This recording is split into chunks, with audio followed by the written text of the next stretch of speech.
کیا جنہیں ان قبائل نے بادہدی سے بیر معاونہ کے مقام پر شہید کر دیا۔ حضرت حرام بن ملحان کو جب دشمن نے آسلم کا پیغام پہنچاتے ہوئے دھوکہ سے پیچھے سے نیزہ مارا تو جسم کے پار ہو گیا۔ غسل میں حضرت حرام بن ملحان نے بلند آواز سے کہا اللہ اکبر فزت و رب الکعبہ، یعنی اللہ اکبر، کعبہ کے رب کی قسم میں تو اپنی مراد کو پہنچ گیا۔ حضرات، یہ مسیح موعود علیہ السلام نے جو صحابہ کا نقشہ کھینچا آپ کے مقدس الفاظ میں پیش کرتا ہوں کہ کیسے انہوں نے رنگ محمد مصطفیٰ صلی اللہ علیہ وسلم نے اپنے آپ کو رنگ لیا۔ فرمایا جیسا ان کو حکم دیا اور صبر کرو، ایسا ہی انہوں نے صدق اور صبر دکھایا۔ وہ پیروں کے نیچے کچلے گئے، انہوں نے دم نہ مارا، ان کے بچے ان کے سامنے ٹکڑے ٹکڑے کیے گئے، وہ آگ اور پانی کے ذریعہ عذاب دیے گئے، مگر وہ شر کے مقابلہ سے ایسے باز رہے تو گویا وہ شیر خوار بچے ہیں۔ کون ثابت کر سکتا ہے کہ دنیا میں تمام نبیوں کی امتوں میں سے کسی ایک نے بھی باوجود قدرت انتقام ہونے کے خدا کا حکم سن کر ایسا اپنے تئیں عاجز اور مقابلہ سے دیا جیسا کہ انہوں نے بنایا؟ کس کے پاس اس بات کا ثبوت ہے کہ دنیا میں کوئی اور بھی ایسا گروہ ہوا ہے جو باوجود بہادری اور جماعت اور قوت بازو اور طاقت مقابلہ اور پائے جانے تمام لوازم مردی اور مردانگی کے پھر خونخوار زخم رسانی پر 13 برس تک برابر صبر کرتا رہا؟ ہمارے سید و مولا اور آپ کے صحابہ کا یہ صبر کسی مجبوری سے نہیں تھا، بلکہ صبر کے زمانہ میں بھی آپ کے جان نثار صحابہ کے وہی ہاتھ اور بازو تھے جو جہاد کے حکم کے بعد انہوں نے دکھائے، اور بسا اوقات 1000 جوان نے مخالف کے 1,00,000 سپاہی نبات و آزما کو شکست دے دی۔ ایسا تا لوگوں کو معلوم ہو کہ جو مکہ میں دشمنوں کی خون ریزیوں پر صبر کیا گیا اس کا باعث کوئی بزدلی اور کمزوری نہ تھی، بلکہ خدا کا حکم سن کر انہوں نے ہتھیار ڈال دیے اور بکریوں اور بھیڑوں کی طرح ذبح ہونے کے تیار ہو گئے۔ بے شک ایسا صبر انسانی طاقت سے باہر ہے۔ کسی نے کیا خوب کہا ہے، ہم غلط ہو جائیں سب کونین کے جب اس غمخوار کی باتیں کریں۔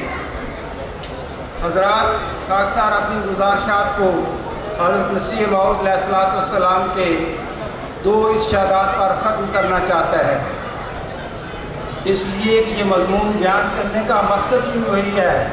آپ فرماتے ہیں انبیاء اور اولیاء کا وجود اس لیے ہوتا ہے تا لوگ جمیع اخلاق میں ان کی پیروی کریں، اور جن امور پر خدا تعالیٰ نے ان کو استقامت بخشی ہے اسی جاتا استقامت پر سب حق کے تعلق قدم ماریں۔ اب اس اسوہ کو اپنانے سے میں حاصل کیا ہوگا، اور یہ اسوہ کس عظیم الشان ہستی کا ہے؟ آپ نے فرمایا ہم جب انصاف کی نظر سے دیکھتے ہیں تو تمام سلسلہ انبیاء میں اعلیٰ درجہ کا جوان مرد نبی اور زندہ نبی اور خدا کا اعلیٰ درجہ کا پیارا نبی صرف ایک مرد کو جانتے ہیں، یعنی وہی نبیوں رسولوں کا فخر، تمام مرسلوں کا سردار، جس کا نام محمد مصطفیٰ احمد مجتبیٰ صلی اللہ علیہ وسلم ہے۔ آگے سنیں کہ اس اسوات کو اپنانے سے کیا ملے گا۔ فرمایا جس کے زیر سایہ 10 دن چلنے سے وہ روشنی ملتی ہے جو پہلے اس سے 1000 برس تک نہیں مل سکتی تھی۔ آگے آخری وصیت ہے، وہ ہم سب کے پلے باندھنے والی ہے۔ فرمایا سو آخری وصیت یہی ہے کہ ہر ایک روشنی ہم نے رسول نبی امی کی پیروی سے پائی، اور جو شخص پیروی کرے گا وہ بھی پائے گا، اور ایسی قبولیت اس کو ملے گی کہ کوئی بات اس کے آگے انہونی نہیں رہے گی۔ زندہ خدا جو لوگوں سے پوشیدہ اس کا خدا ہوگا، اور جھوٹے خدا سب اس کے پیروں کے نیچے کچلے اور روندے جائیں گے۔ وہ ہر ایک جگہ مبارک ہوگا اور الہی قوتیں اس کے ساتھ ہوں گی. وآخر دعوانا ان الحمدللہ رب العالمین. تکبیر.